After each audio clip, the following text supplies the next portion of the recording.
kabar pemirsa? Saatnya Anda menyimak berita daerah hari ini. Bersama saya, Hairul Amri.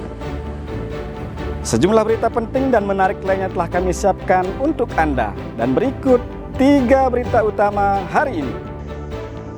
Masuki musim pancaroba, jumlah warga terjangkit ispa di Kabupaten Lombok Tengah terus meningkat.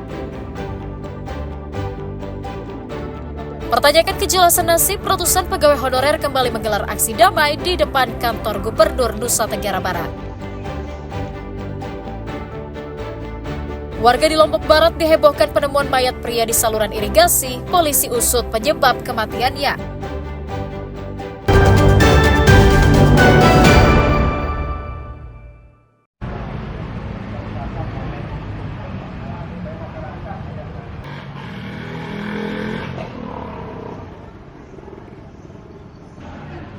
Dinas Kesehatan Kabupaten Lombok Tengah mencatat lonjakan kasus infeksi saluran pernapasan akut atau ISPA memasuki akhir tahun. Petugas mencatat sejak awal tahun 2025, total penderita ISPA mencapai 29.790 orang yang didominasi oleh remaja dan anak-anak. Meski ditemukan merata di seluruh puskesmas di 12 kecamatan, petugas menemukan jumlah penderita tertinggi berada di 3 kecamatan, yakni Praya, Mantang, dan juga Sengkol. Meningkatnya kasus ISPA dipicu kondisi cuaca yang tidak menentu, sehingga menyebabkan virus dan bakteri mudah berkembang dan masuk dalam saluran pernapasan manusia. Awal musim penghujan kan, jadi memang ada beberapa intervensi yang harus kita lakukan, yaitu kaitannya dengan penyakit-penyakit yang muncul di musim pancaroba. Sampai saat ini kasus ISPA kita di 2 infeksi saluran pernapasan akut ini di 29 puskesmas itu yang terlapor di kita datanya itu sekitar 9.790 untuk kasus anak. Kemudian kasus ISPA remaja itu sekitar 20 ribuan. Dinas Kesehatan mengingatkan warga menerapkan pola hidup sehat dengan menjaga pola makan dan lingkungan yang bersih. Warga juga diminta rutin memeriksakan kondisi kesehatannya jika mengalami batuk, flu, atau demam berkepanjangan. Lukmanul Hakim dan Redi Sulhi melaporkan dari Kabupaten Lombok Tengah.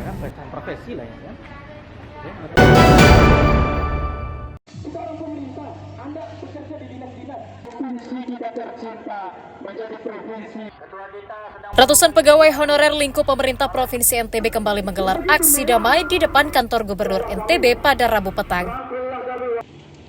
Kehadiran para tenaga honorer untuk mempertanyakan nasib setelah Gubernur NTB memastikan kontrak mereka tidak akan diperpanjang pada akhir tahun ini. Para honorer hadir dengan membawa spanduk berisi protes atas kebijakan yang diklaim tidak adil dan merugikan mereka. Mereka meminta Pemda harus memberikan jalan keluar karena telah mengabdikan diri menjadi tenaga honorer selama bertahun-tahun. Pemerintah memohon maaf terhadap honorer 518 bahwa SK di tahun 2025 hanya sampai di tanggal 31 Desember, yang artinya untuk tahun berikutnya tidak akan diperpanjang. Begitu kira-kira teman-teman. Dan pemerintah juga tadi menyampaikan kepada kami bahwa saat ini Gubernur tengah mengusahakan tali asih terhadap honorer 518 ini. Tali asih yang sesuai dengan aturan. Sesuai aturan itu sesuai gaji ya? Ya. Kontrak sebanyak 518 pegawai honorer di lingkup Pemprov NTB dipastikan tidak akan diperpanjang setelah Pemda tidak menganggarkan gaji honorer pada tahun depan. Berlaku aturannya. Dan kami berusaha selama 9 bulan untuk mencari jalan keluar. Kalaupun ada lubang sekecil apapun yang bisa digunakan untuk menyelamatkan teman-teman itu, kami pasti akan lakukan.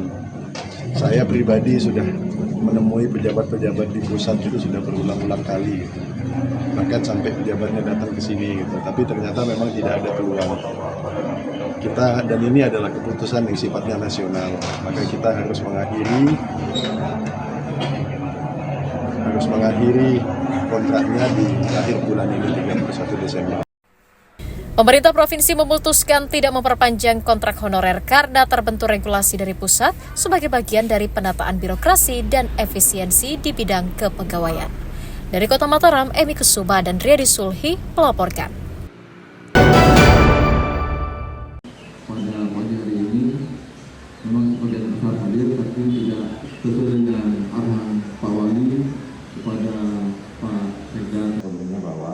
Ribuan honorer di lingkup pemerintah Kota Mataram dilantik menjadi pegawai pemerintah dengan perjanjian kerja atau P3K paruh waktu pada Kamis pagi. Dinas BKPSDM mencatat honorer yang menerima SK pengangkatan berjumlah 3.067 orang, terdiri dari formasi tenaga pengajar dan tenaga teknis. Sejumlah pegawai mengaku bersyukur diangkat menjadi tenaga P3K paruh waktu setelah bekerja sebagai honorer selama 15 tahun. Mereka berharap pengangkatannya sebagai P3K paruh waktu juga dapat meningkatkan kesejahteraannya. Dari OPD mana Pak? BPBD Kota Mataram. BPBD ya. Udah berapa tahun ngabdi Pak di BPBD? 8 tahun. 8 tahun. Nah, sekarang udah dapat SK baru waktu. Alhamdulillah, senang lah. Seperti apa namanya? 13 tahun. Kayak gini udah lama dulu. Udah berapa kali daftar kemarin Pak untuk penuh waktu juga pernah daftar? Nanti daftar kan udah dari biasanya yang Oh iya, penuh waktu juga ya.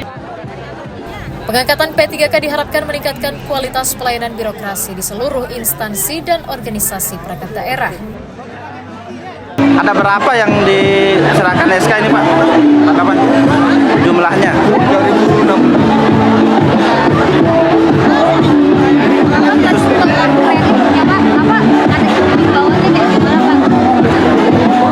Himbauan hanya menahan diri karena apa? Selain dapat menyelaraskan kerja birokrasi, pemerintah Kota Mataram berharap para pegawai kontrak dapat meningkatkan etos kerjanya dalam melayani masyarakat.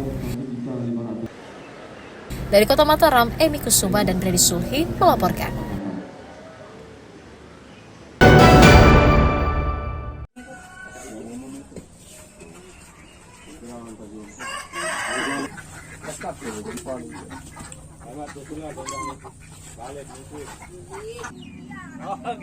Dinas Sosial mempercepat proses verifikasi jumlah warga miskin di Kabupaten Lombok Barat di akhir tahun 2025.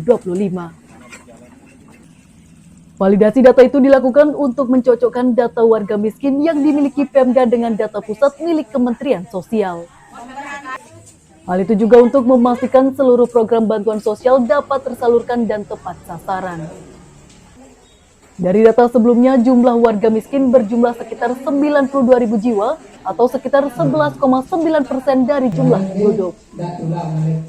Langkah verifikasi juga diharapkan dapat memasukkan data baru warga kurang mampu yang belum pernah tersentuh bantuan sosial dan jaminan kesehatan.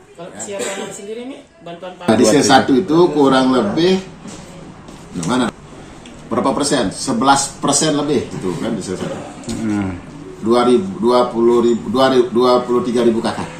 Oke. Ya. Yang di C1 ya. Ya, nah ini yang sedang lakukan verifikasi ulang. Nah, kalau menurut data BPS itu kan miskin ekstrim Lombok Barat itu 1,57. Oke. Setara dengan sekitar 11.000. Hanya luput dari bantuan sosial, sebagian besar warga miskin juga kebingungan karena data BPJS mereka dinonaktifkan. Kemarin kita diminta lagi untuk mendaftarkan kembali reaktivasi itu sendiri. Di kami kemarin sempat hanya dapat 600. Nah itu juga kendala kita pertama. Yang lain kenapa kita mendapatkan hanya 600? Pertama kendala kita terkait dengan NIK yang banyak double gitu. Nah ini yaitu sekali lagi urusannya dengan di pendudukan. Melalui verifikasi ulang, data kemiskinan di Kabupaten Lombok Barat diharapkan menjadi lebih akurat sehingga bantuan dapat disalurkan secara adil dan tepat sasaran. Hairul Amri dan Riyadi Sulhi melaporkan dari Kabupaten Lombok Barat.